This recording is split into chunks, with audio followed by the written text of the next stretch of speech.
Good morning students. अज असी accountancy का नवा चैप्टर शुरू करांगे इशू ऑफ डिवेंचर्स। सब तो पहला डिवेंचर्स कहंदे किहनूं आ। The word debenture is used to signify a written acknowledgement of a debt by a company under its seal.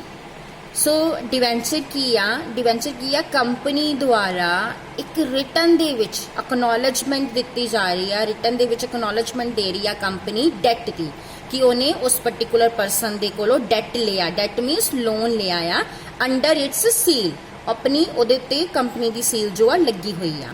And generally containing a provision as to payment of interest and repayment of principal. और debt the which provision mention हुंदी आ ओदी जो भी principal amount लिया जा रहा ओदी रीपेमेंट बारे और इंटरस्ट दी पेमेंट बारे। सो डिवेंचर की हुंदे ने? डिवेंचर साडे जिहड़े ने आउटसाइडर्स ने जो कि कंपनी नूं फंड्स प्रोवाइड कर रहे ने बिना ओनरशिप तो। वैसे तो शेयर होल्डर्स भी कंपनी नूं फंड्स प्रोवाइड करते हैं, but share holders company they owners बनते आ। डिवेंचर होल्डर भी कंपनी नूं फंड्स प्रोवाइड करते हैं, बट डिवेंचर होल्डर जो ने वो कंपनी दे ओनर्स नहीं बनते, वो आउटसाइडर ही रहिंदे आ। सो डिवेंचर जिहड़ा आ उहदे विच हमेशा एक particular rate of interest mention हुंदा आ कि वो किन्ने परसेंट डिवेंचर ने। हमेशा डिवेंचर दे नाम मोरे लिखिया होंदा 8% डिवेंचर, 12% डिवेंचर, 5% डिवेंचर।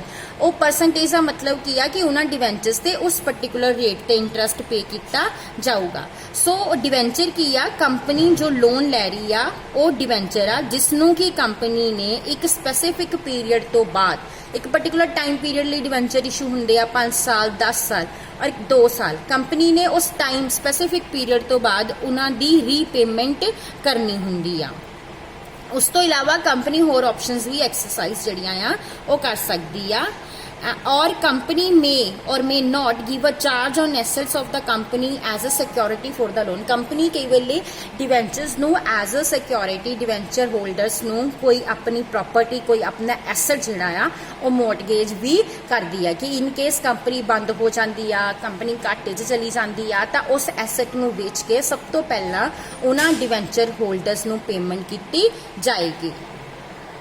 अगर असी कंपनी एक्ट की गल करिए तो कंपनी एक्ट जो डेफिनेशन दे रही है डिवेंचर्स की, according to section 2 subsection 12 debentures include debenture stock, bonds and any other securities of a company whether constituting a charge on the assets of the company or not। so company act ਦੇ according debenture ਦੇ ਵਿੱਚ debenture stock, bonds और होर कोई भी securities जो कि company ने इशू कीतियां ने और जिहड़ियां कि उस कंपनी के एसेट्स ते चार्ज कंस्टिट्यूट कर रही ने या नहीं कर रही ने उन्होंने डिवेंचर किया जाता है।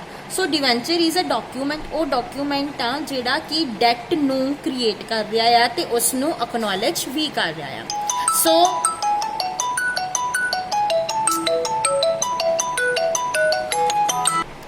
सो अगर असी करैक्टरिस्टिक्स की गल करिए तो डिवेंचर की है? सब तो पहला रिटन एक्नॉलेजमेंट आ जो कि कंपनी डेट लै रही होगी।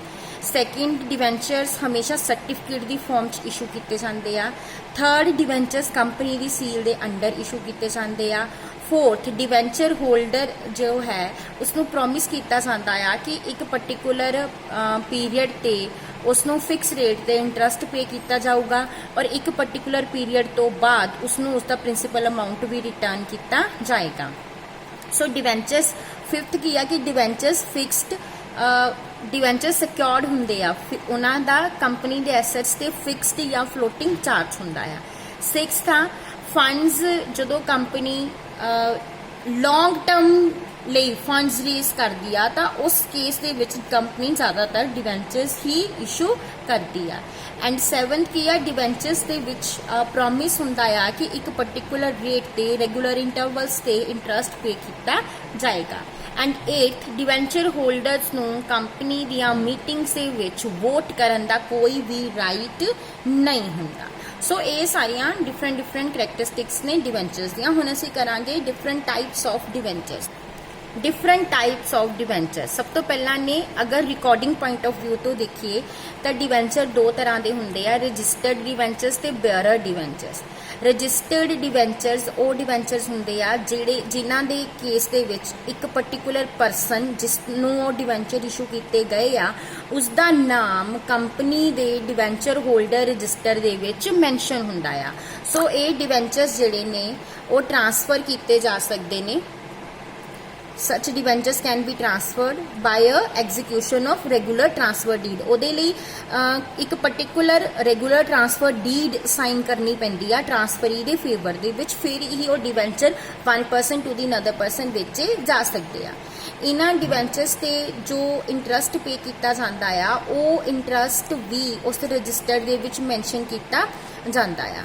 ਉਸ ਤੋਂ ਬਾਅਦ ਨੈਕਸਟ ਵਨ ਨੇ ਬੇਅਰਰ ਡਿਵੈਂਚਰ। ਬੇਅਰਰ ਡਿਵੈਂਚਰ ਉਹ ਡਿਵੈਂਚਰ ਹੁੰਦੇ ਆ ਜਿਹੜੇ ਕਿ ਬੇਅਰਰ ਨੂੰ ਪੇਬਲ ਨੇ, ਮਤਲਬ ਜਿਸ ਨੂੰ ਉਹ ਪੇ ਕੀਤੇ ਜਾਣੇ ਆ ਉਸਦਾ ਨਾਮ ਕੰਪਨੀ ਦੇ ਰਜਿਸਟਰ ਦੇ ਵਿੱਚ ਡਿਵੈਂਚਰ ਹੋਲਡਰਸ ਦੇ ਰਜਿਸਟਰ ਦੇ ਵਿੱਚ ਮੈਂਸ਼ਨ ਨਹੀਂ ਹੋਏਗਾ। ਸੋ ਇਹ ਡਿਵੈਂਚਰਸ ਜਿਹੜੇ ਨੇ ਇਹ ਕਿਸੇ ਵੀ ਪਾਰਟਿਕੂਲਰ ਪਰਸਨ ਨੂੰ ਪੇ ਕੀਤੇ ਜਾਂਦੇ ਨੇ ਜਿਹਦੇ ਵਿੱਚ ਕਿਸੇ ਦਾ ਵੀ ਪਾਰਟਿਕੂਲਰ ਨਾਮ ਮੈਂਸ਼ਨ ਨਹੀਂ ਆ, ਜਿਹਦੇ ਕੋਲ ਵੀ ਉਸ ਟਾਈਮ ਤੇ ਉਹ ਡਿਵੈਂਚਰਸ ਹੋਣਗੇ ਉਹਨਾਂ ਨੂੰ ਪੇਮੈਂਟ ਜਿਹੜੀ ਆ ਉਹ ਮਿਲ ਜਾਏਗੀ।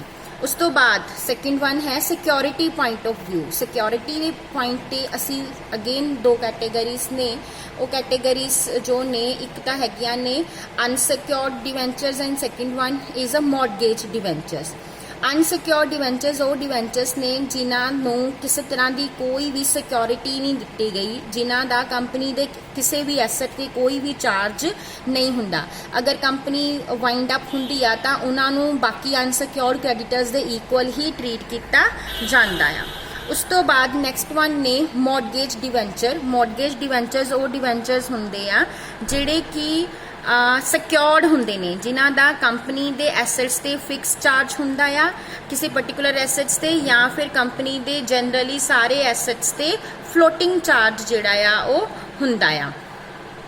ਸੋ ਉਹਨਾਂ ਡਿਵੈਂਚਰਸ ਨੂੰ ਅਸੀਂ ਮੌਰਗੇਜ ਡਿਵੈਂਚਰ ਕਹਿੰਦੇ ਆ। ਜਦੋਂ ਕੰਪਨੀ ਵਾਈਂਡ ਅਪ ਹੁੰਦੀ ਆ ਤਾਂ ਉਹਨਾਂ ਐਸੈਟਸ ਦੀ ਪੇਮੈਂਟ ਕਰਕੇ ਇਹਨਾਂ ਡਿਵੈਂਚਰਸ ਨੂੰ ਸਭ ਤੋਂ ਪਹਿਲਾਂ ਪੇ ਕੀਤਾ ਜਾਂਦਾ, ਇਸ ਲਈ ਇਹਨਾਂ ਨੂੰ ਸਿਕਿਉਰਡ ਡਿਵੈਂਚਰਸ ਵੀ ਕਹਿੰਦੇ ਨੇ। ਹੁਣ ਨੈਕਸਟ ਹੈ ਕਨਵਰਟੀਬਿਲਿਟੀ। ਕਨਵਰਟੀਬਿਲਿਟੀ ਦੇ ਬੇਸਿਸ ਤੇ ਕਨਵਰਟੀਬਲ ਡਿਵੈਂਚਰਸ ਨੇ। ਕਨਵਰਟੀਬਲ ਡਿਵੈਂਚਰਸ ਉਹ ਡਿਵੈਂਚਰਸ ਨੇ ਜਿਹਦੇ ਵਿੱਚ ਡਿਵੈਂਚਰ ਹੋਲਡਰ ਨੂੰ ਆਪਸ਼ਨ ਦਿੱਤੀ ਜਾਂਦੀ ਆ ਕਿ ਇੱਕ ਪਾਰਟਿਕੂਲਰ ਪੀਰੀਅਡ ਤੋਂ ਬਾਅਦ, ਇੱਕ ਸਪੈਸੀਫਿਕ ਪੀਰੀਅਡ ਤੋਂ ਬਾਅਦ ਉਹ ਸ਼ੇਅਰਸ ਦੇ ਵਿੱਚ ਅਗਰ ਉਹ ਚਾਹਣ ਤਾਂ ਆਪਣੇ ਆਪ ਨੂੰ ਸ਼ੇਅਰਸ ਦੇ ਵਿੱਚ ਕਨਵਰਟ ਕਰ ਸਕਦੇ ਨੇ। ਸੋ ਉਹਨਾਂ ਦੀਆਂ ਵੀ ਅੱਗੇ ਦੋ ਟਾਈਪਸ ਨੇ, ਇੱਕ ਤਾਂ ਫੁੱਲੀ ਕਨਵਰਟੀਬਲ ਡਿਵੈਂਚਰ ਨੇ ਜਿਹਦੇ ਵਿੱਚ ਫੁੱਲ ਅਮਾਉਂਟ ਜਿਹੜਾ ਹੈਗਾ ਉਹ ਕਨਵਰਟ ਹੋ ਜਾਂਦਾ ਆ ਸ਼ੇਅਰਸ ਦੇ ਵਿੱਚ। ਉਸ ਤੋਂ ਬਾਅਦ ਪਾਰਟਲੀ ਕਨਵਰਟੀਬਲ ਡਿਵੈਂਚਰਸ ਨੇ। ਪਾਰਟਲੀ ਕਨਵਰਟੀਬਲ ਡਿਵੈਂਚਰਸ ਦੇ ਵਿੱਚ ਡਿਵੈਂਚਰ ਹੋਲਡਰਸ ਨੂੰ ਫੁੱਲੀ ਆਪਣੇ ਡਿਵੈਂਚਰਸ ਨੂੰ ਕਨਵਰਟ ਕਰਨ ਦਾ ਰਾਈਟ ਨਹੀਂ ਹੁੰਦਾ, ਬਲਕਿ ਉਹ ਕੁਝ ਪਾਰਟ ਨੂੰ ਕਨਵਰਟ ਕਰ ਸਕਦਾ ਆ। ਉਸ ਤੋਂ ਬਾਅਦ ਆ ਜਾਂਦੇ ਆ ਨਾਨ ਕਨਵਰਟੀਬਲ ਡਿਵੈਂਚਰਸ। ਇਹ ਉਹ ਡਿਵੈਂਚਰਸ ਨੇ ਜਿਨ੍ਹਾਂ ਕੋਲ ਕੋਈ ਆਪਸ਼ਨ ਨਹੀਂ ਹੁੰਦੀ ਸ਼ੇਅਰਸ ਦੇ ਵਿੱਚ ਕਨਵਰਟ ਹੋਣ ਦੀ। ਉਸ ਤੋਂ ਬਾਅਦ ਪਰਮਾਨੈਂਸੀ ਪੁਆਇੰਟ ਆਫ ਵਿਊ ਤੋਂ ਦੇਖੀਏ ਤਾਂ ਰਿਡੀਮੇਬਲ ਐਂਡ ਇਰਰੀਡੀਮੇਬਲ ਡਿਵੈਂਚਰਸ ਨੇ।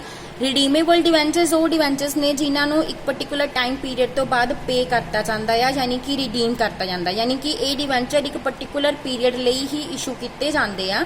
ਉਸ ਤੋਂ ਬਾਅਦ ਕੰਪਨੀ ਉਹਨਾਂ ਡਿਵੈਂਚਰਸ ਦੀ ਪੇਮੈਂਟ ਕਰਕੇ ਉਹਨਾਂ ਨੂੰ ਰਿਡੀਮ ਕਰ ਲੈਂਦੀ ਆ। ਸੈਕਿੰਡ ਵਨ ਨੇ ਇਰਰੀਡੀਮੇਬਲ ਡਿਵੈਂਚਰਸ।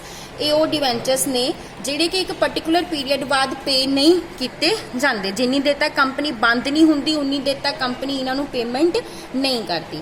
ਉਸ ਤੋਂ ਬਾਅਦ ਪ੍ਰਾਇੋਰਟੀ ਦੇ ਬੇਸਿਸ ਤੇ ਦੇਖੀਏ first mortgage and second mortgage ਨੇ। ਜਿਸ ਤਰ੍ਹਾਂ ਆਪਾਂ ਸਿਕਿਉਰਿਟੀ ਦੀ ਗੱਲ ਕਰਦੇ ਆ, ਸਿਕਿਉਰਿਟੀ ਦੇ ਬੇਸਿਸ ਤੇ ਹੀ ਪ੍ਰਾਇੋਰਟੀ ਦਿੱਤੀ ਜਾਂਦੀ ਆ ਫਰਸਟ ਮੌਰਗੇਜ ਜਿਨ੍ਹਾਂ ਨੂੰ ਸਭ ਤੋਂ ਪਹਿਲਾਂ ਪੇਮੈਂਟ ਹੋਏਗੀ, ਸੈਕਿੰਡ ਮੌਰਗੇਜ ਜਿਨ੍ਹਾਂ ਨੂੰ ਉਸ ਤੋਂ ਬਾਅਦ ਪੇਮੈਂਟ ਹੋਏਗੀ। ਸੋ ਨੈਕਸਟ ਅਸੀਂ ਕੱਲ ਇਸ ਦੇ ਸਮ ਜਿਹੜੇ ਆ ਸਟਾਰਟ ਕਰਾਂਗੇ। Thank you.